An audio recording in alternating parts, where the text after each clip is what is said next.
नमस्कार मेरे प्यारे साथियों। आज देश में प्रधानमंत्री साहब 3 कृषि बिल पास किए हैं, जिसके खिलाफ किसानों का आंदोलन पूरे देश में हो रहा है। 1 साल से ज़्यादा हो गया। जिस मामले को लेकर के मैं आप लोगों को कुछ संदेश देना चाहता हूँ। विश्व की संपूर्ण धरती पर जब पूरी दुनिया में ना कोई बैंक था, ना कोई उद्योग था, ना कोई अर्थव्यवस्था था, तब भी कृषि का अस्तित्व था और आज भी है और सदा रहेगा। बिना कृषि का संसार का अस्तित्व नहीं है।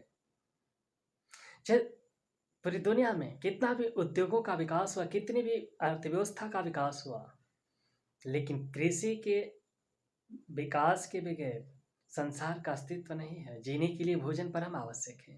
ये भोजन हमें कृषि से ही मिलेगा।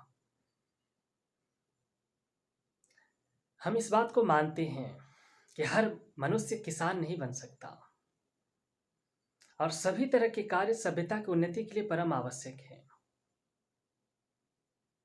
परंतु कृषि के अस्तित्व से ही संसार का अस्तित्व है।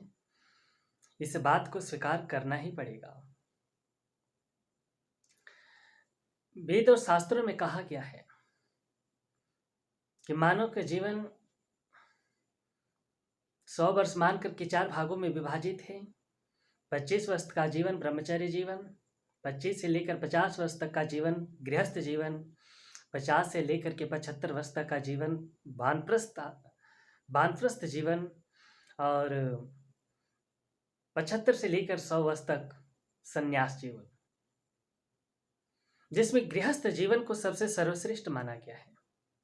ऐसे सर्वश्रेष्ठ गृहस्थ जीवन में किसानों के गृहस्थ जीवन को सबसे सर्वोच्च माना गया है, क्योंकि ये कहा गया है शास्त्रों में, वेदों में कि किसान प्रकृति के हर मौसम से अनुकूल प्रतिकूल हर मौसम से प्रताड़ित होकर के भी फसल का अन्न उत्पादन करता है और उसके फसल के अन्न उत्पादन से मनुष्य, पशु, पंछी,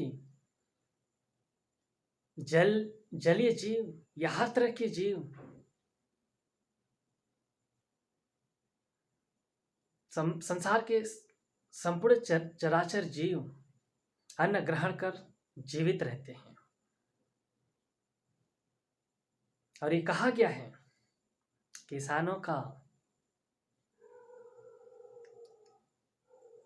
का कृषि उत्पादन सबसे पुण्य कर्म है, जिससे संसार का समस्त चराचर जीव ग्रहण करके जीवित रहता है।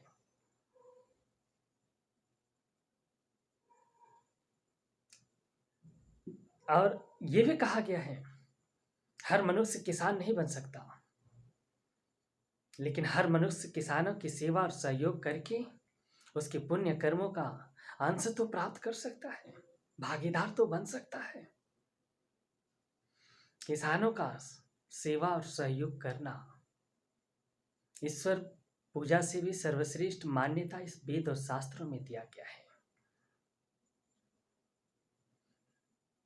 मैं पूर्व प्रधानमंत्री पूजनीय लाल बहादुर शास्त्री जी को कोटि कोटि प्रणाम करता हूँ, जिन्होंने जय जवान जय किसान का नारा देकर न कि सिर्फ भारत में बल्कि संपूर्ण दुनिया में किसानों के गौरव को स्थापित किए और सदा सदा के लिए गौरवान्वित रहेगा।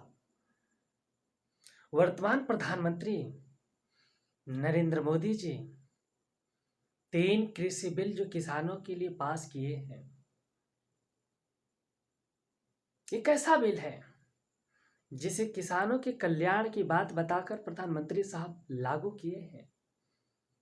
वही किसान इसे मंजूर नहीं कर रहा है, जो कह रहा है कि मुझे नहीं चाहिए कृषि बिल, मुझे नहीं चाहिए आपका एक कल्याण, तो जबरदस्ती क्यों थोपा जा रहा है। देश में चारों तरफ हरियाणा के करनाल, पानीपत, टिकरी बॉर्डर, सिंधु बॉर्डर, पंजाब, दिल्ली, राजस्थान, केरल, हिमाचल प्रदेश, बिहार, झारखंड, बंगाल, उत्तर प्रदेश, देश में चारों तरफ कोने कोने में किसानों का आंदोलन इन तीनों कृषि बिल को वापस लेने के लिए 1 साल से संघर्ष कर रहा है। मोदी जी वापस क्यों नहीं लेते? चारों तरफ हत्याएं हो रही हैं, देश का विनाश हो रहा है। इससे बड़ा विभत्स और निर्मम हादसा और क्या हो सकता है कि उत्तर प्रदेश के लखीमपुर खीरी में केंद्रीय गृह राज्य मंत्री अजय मिश्र के बेटे आशीष मिश्र अपनी 4 पहिया गाड़ी जबरदस्ती किसानों के ऊपर चढ़ा करके हत्या कर दिए। तब भी आपके हृदय में जो निर्मम व्यवहार भरा हुआ है उसको खत्म क्यों नहीं करते?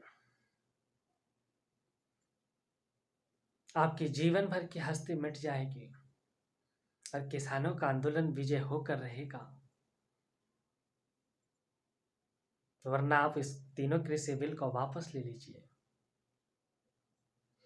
मेरे प्यारे देशवासियों, मैं आप सभी से आग्रह करता हूं कि आप किसानों के सेवा और समर्थन में आगे आइए, वरना भूखमरी और देश के विनाश से मरने को तैयार हो जाइए। अब कब तक आप सोए रहोगे? जागिए और किसानों के हत्या और इस बर्बादी को बचाइए ताकि देश भूखमरी और विनाश से बच सके। नहीं तो हम सभी बेमौत मारे जाएंगे। जय हिंद, जय भारत, जय भीम, जय भारत। मेरे प्यारे देशवासियों, मेरी वीडियो आप लोगों को अच्छी लगी तो लाइक, शेयर और सब्सक्राइब जरूर करें। ये मेरी आप सबसे विनती है। धन्यवाद।